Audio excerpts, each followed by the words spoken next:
This is a video series that I really didn't want to film. When I started looking at speakers and speeches on this channel, I wanted to have positive examples of speakers. Let's look at Ken Robinson and how funny he is in his TED Talk. Let's look at Randy Poach and his amazing courage and vulnerability when he's just weeks from death. But I think when we look at the climate of speaking and communication right now, I think we also need to look at the dark side of speaking. Because there is more and more misinformation, manipulation, authoritative speaking that's coming out into the world. And we're only seeing the rise and manipulation of this through the internet, social media, and of course, AI is going to start playing its part as well. As much as I want to look at great examples of speaking and try to get people to follow those great examples, I think people also need to be warned and educated about how speaking can be used as a tool for multiple means. All of these techniques that I cover on these channels, all these techniques I point to in examples of great speakers, inspiring speakers, empowering positive speakers, they can be used just the same way by people who have less good intentions. I listened to a podcast a long time ago with Yuval Noah Harari, author of Sapiens, if you read that book. And he talked about how when it comes to teaching about fascism, he thinks we've got education about fascism wrong. That we've taught people that fascism was this bad thing.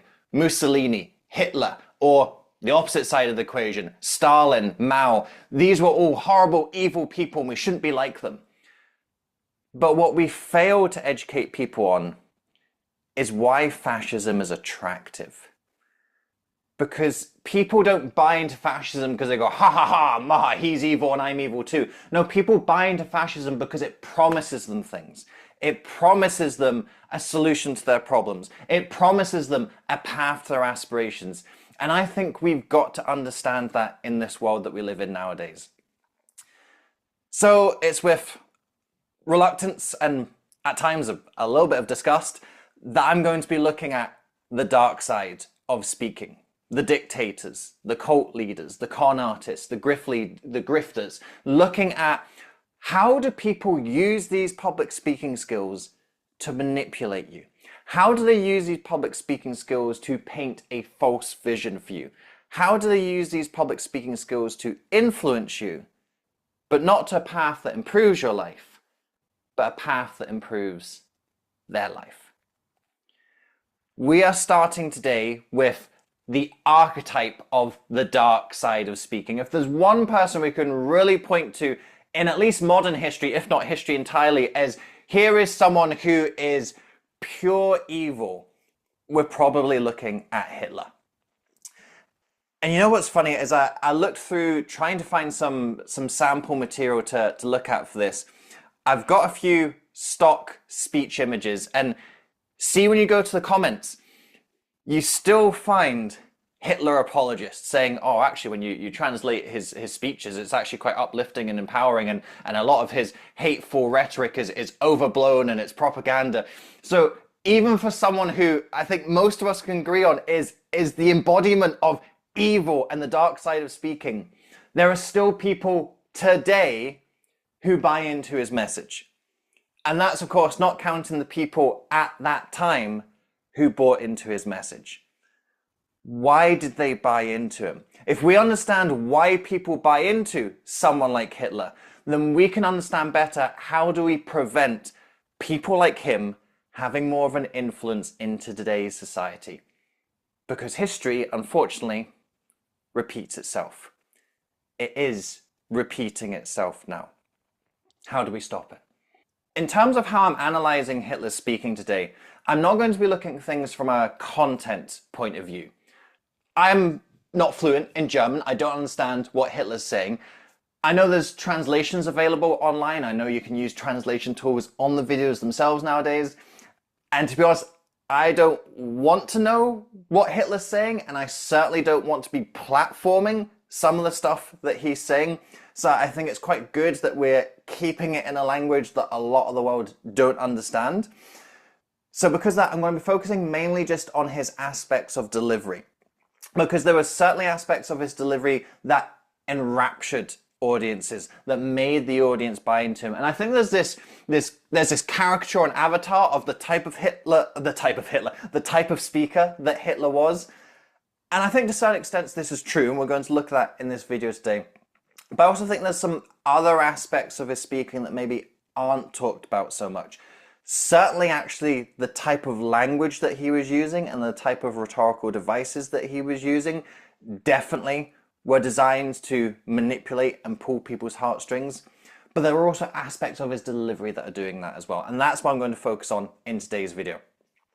Now, it's quite hard to find complete footage of Hitler's speeches online. And again, I think this is a good thing. I don't think we need all of his material out there in the world to be influencing people. But I have managed to find some stock footage, and it actually all comes from the same channel. So I'd like to thank the channel, The Filmgate, for providing the footage that I'm going to use today. I do not own the rights to this footage. The use of this footage is for educational and informational purposes only. Certainly, I don't want any kind of commercial affiliation with Hitler's speeches. We're going to look at his speeches, look at some aspects of delivery, and look at how he enthralls the audience with the way that he delivers. And of course, as you watch this, when you notice what Hitler is doing and you notice Hitler's style, what I really want you to be thinking of as well is, can you think of other people nowadays in recent history who have that similar style, who are using that type of delivery to also enthrall their audience? Because that's what I want the essence of this video series to be really about, is we're going to look at figures from history who have been found out to be evil, nasty people. But I want you to use that information to be able to identify, well, who right now is the type of person that history isn't going to look back on favorably? Who right now seems to be the savior, the paragon of virtue, but is actually using the dark side of speaking to achieve their ends? Let's dive into this. Combined with the political leadership, and these two together will educate the German people and bear on their shoulders the German state, Reich, and nation. Diese beiden Einrichtungen gemeinsam den deutschen Menschen erziehen und festigen und auf ihren Schultern tragen, den deutschen Staat, das Deutsche Reich. What we're seeing there is more of the stereotypical view of Hitler, of this bold, energetic, like whipping himself up into a frenzy, shouting and raving and screaming.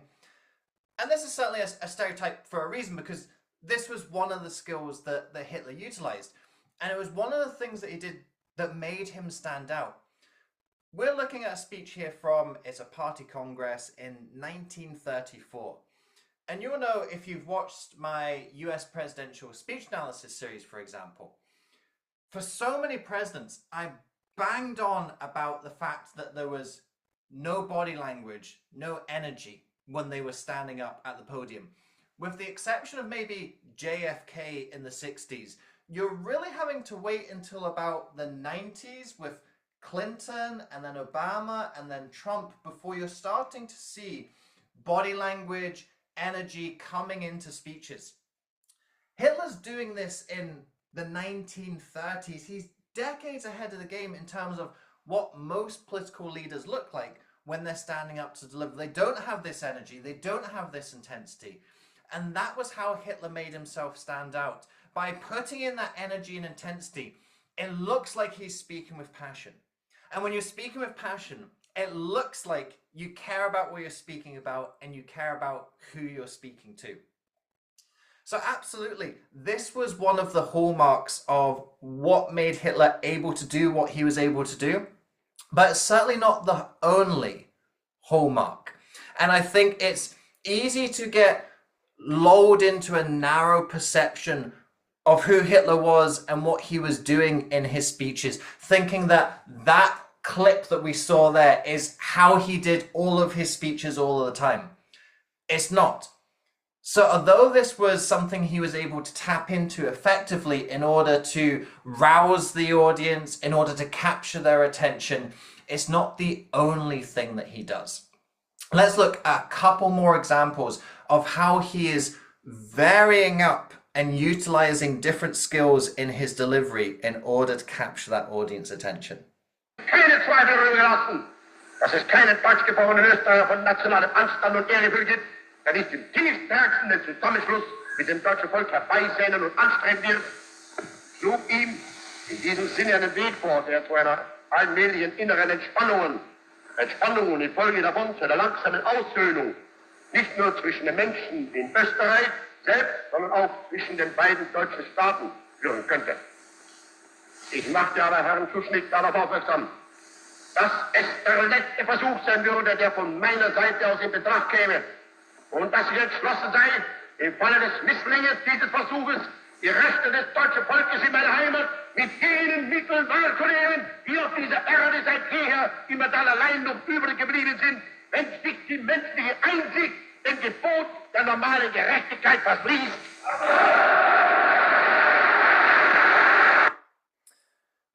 What we saw there, I think, is the underappreciated aspect of what Hitler did with his speeches. So we saw in that first example, we saw the caricatured, frenzied version of Hitler. But that wasn't his default mode of speaking. Hitler didn't just come out the blocks speaking like that. Hitler built the tempo. And you saw me kind of moving my hand throughout that footage of Hitler used rhythm in order to build up and enthrall his audience. So you hear him at the start, he's actually speaking quite slow and low. He's got this slow rhythm. And he sets that tempo. And as he keeps on speaking, he builds that tempo. A little faster, a little louder, a little higher in pitch. And when he's getting to the crescendo, that's when he starts to speed up and he goes louder, and he goes into that higher, almost like screechy pitch. So he is building that rhythm and building that tempo. It's like a drum beat. And he raps that drum faster and faster and faster and faster and pulls the audience energetically along with him. Because when your audience first come to see you, they aren't roused up and inspired and uplifted. The audience are meeting you at their baseline. And in order to be able to connect with them emotionally, you have to meet them at that baseline. And when you meet them at that baseline, it's then your energy that pulls them along that journey. So you're able to get them into that point of being uplifted, being energetic, being inspired, but you can't jump them there. Because if you make the jump, they can't jump with you. But if you carry them there through the energy and through the rhythm, then you can take them into that completely different emotional state. And that's the underappreciated part of what Hitler did. That when you see him in that shouting, ranting, raving style of speaking, he's built into that. And that's what makes it effective. Because he's pulled the audience into that energy as well, sending them off on that crescendo so they're ready to buy into what he's saying. They're ready to follow him, to do what he orders. That is Hitler's skill. That is his secret in being able to manipulate. It's about meeting the audience where they're at emotionally and pulling them to where you want them emotionally. And by the way, this is not a bad skill. This is a skill that some of the great inspiring leaders of history have also used to be able to inspire and uplift people energetically. They do the same thing. They use the rhythm, use the energy, use the intensity. And that's what makes this difficult to spot. Because a speaker with good intentions and bad intentions will do exactly the same thing. They'll aim to meet you where you're at emotionally and uplift you into something that's higher and more energetic. The feeling is the same. So that's what makes it difficult, that when you're in that emotional state, to then be able to logically, rationally go, is this someone who's wanting to uplift me and inspire me to do good things, or are they wanting to get me into this state so I'm more receptive to listen to what they want to do? that are more receptive to being manipulated in this intense emotional state. It's hard to tell the difference. And that's where you need the extra clues and the extra signs, because in both scenarios, the feeling will be the same. You'll feel really good. You'll feel really pumped up. How do you tell the difference? That's what makes this manipulative, and that's what makes this effective, because it feels good whether the speaker has good or bad intentions. It's one of Hitler's secrets in being able to manipulate the audience, is he knew how to pull on those emotional heartstrings and shift them into the emotional state that he wanted, so that they would do what he wanted them to do. Denn ihr seid Fleisch von unserem Fleisch und Blut, von unserem Blut. Und He concludes by saying, you can be no other than united with us. And when the great columns of our movement will march victoriously through Germany, you will march along. anders sein als mit uns verbunden. Und wenn die großen Kolonnen unserer Bewegung heute Siegen durch Deutschland marschieren, dann weiß ich, ihr schließt euch den Kolonnen an. Und wir wissen,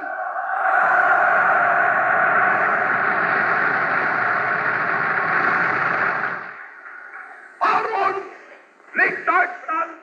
Before us marches Germany. In us lives Germany. Behind us follows Germany. What we see with Hitler there is a different approach to his speaking.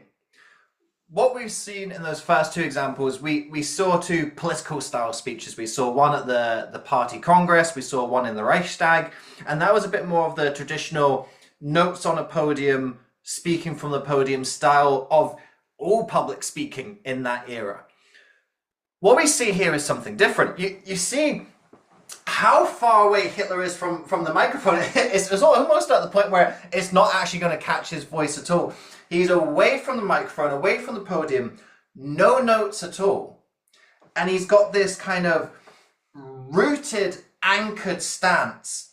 And it's like this stand and deliver from this point of power. It's more spontaneous, it's more extemporaneous. Well, it's not more extemporaneous, it is extemporaneous. There's no notes, there's no prompts. And what that looks like, it looks like something that's more informal. It looks like something that's more conversational. It looks like something that's more relatable. It's not, here I am reading a script of carefully crafted lines. This is me speaking from the heart. This is me speaking with passion. So this was a different style that Hitler could shift into. So here he's speaking to a youth address of the Hitler Youth. So he's wanting something that looks a bit more informal, looks a bit more relatable, looks a bit more, I'll say relaxed, not relaxed in terms of what he's doing. It's still very energetic, but here he's still got that power and intensity, but he's doing it in a way that feels a bit more conversational than standing at the podium. And this is where Hitler was tapping into a little bit of that raw energy and venom a lot more. Whereas when he had that little bit more scripted, crafted content, this is where he was trying to move the audience through his content, through his words. So thinking about the careful word choice, thinking about those cunning rhetorical devices, that was one way that he could arouse and manipulate his audience. And again, not something we're covering in this video because I don't really want to go into some of the nasty things that he was saying, but it was effective, the types of words and techniques that he would use. And you actually even heard in the little translation dub at the end, I'm sure you caught the rule of three. Germany, Germany, Germany came up 3 times and he finished on a rule of 3. He finished on a rhetorical device. So you can just get a small sample that he does use content devices in order to move his audience. But I think what we're seeing here is him more embracing that delivery aspect of moving and rousing the audience. So you've got this kind of power pose of he's rooted to the spot. He's this kind of like upright. He's there in his uniform, and it's this kind of power of I can stand in one place and you're all going to watch me and being enthralled by me. He's got the energy and the vigor through his gestures. You hear the voice coming as well. And I think what you really notice in this clip as well is that piercing eye contact. He looks out and he speaks to that part of the audience. And then he finds another part of the audience and he speaks to that part of the audience. It's this gripping gaze that he has. So having this kind of anchored, rooted power pose and then whipping himself up into a frenzy, using that energetic style. And then since he's not using the notes, he can just have that piercing eye contact going to different parts of the audience. And this is what effective speakers are able to do. Effective speakers understand that they can tap into different elements of their style and their skill set depending on the context. And I use this word effective here. I don't want to use the word great because I don't think Hitler is a great speaker. Great speakers help change the world for the better. Hitler did not do that. But in terms of effective, in terms of people listening to you, in terms of people relating to your message, in terms of people buying into what you want them to do, Hitler is absolutely effective. And that's what I want to be looking at in this Dark Side of Speaking series, is understanding that the techniques that someone like Hitler is using, he's using the same techniques that great speakers use. He's using the same techniques that speakers who have made the world a better place are using. The technique is neutral, but the technique can be used for good or for ill.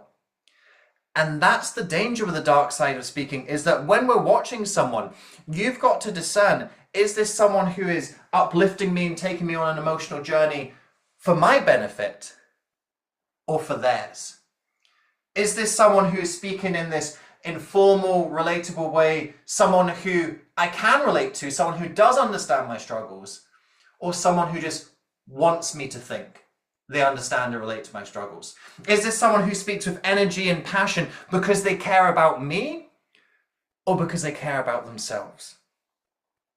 It can be a tricky judgment call to make. And as you've watched these techniques, I'm sure you're maybe starting to think of contemporary speakers, people who are speaking in the world nowadays, who are using some of these techniques. Good examples and bad examples. I'm sure some speakers you really admire and look up to, you go, oh God, I didn't realize Hitler used that rhythm thing as well. That doesn't mean that the speaker you look up to and admire is using the dark side of speaking. It just means it's a really tricky thing to spot at times. And in this series, I want to educate people and show people about how some of these techniques are being used, because there are subtle differences. There are giveaways to when someone is using the dark side of speaking and not the good side of speaking. But it's only with that education that we can spot it. And that's what I want you to do. I want you to educate yourself on public speaking for yourself, of course. But I also want you to be thinking a little bit wider than that now. I want you to be able to spot where people are using these skills with less good intentions. Because ultimately that's a choice that you have to make as well. All of us have to make this choice. Are we going to use these skills to uplift people, to inspire people, to make the world a better place? Or are we going to use these skills to manipulate people, deceive people, and make the world a worse place? The choice is yours.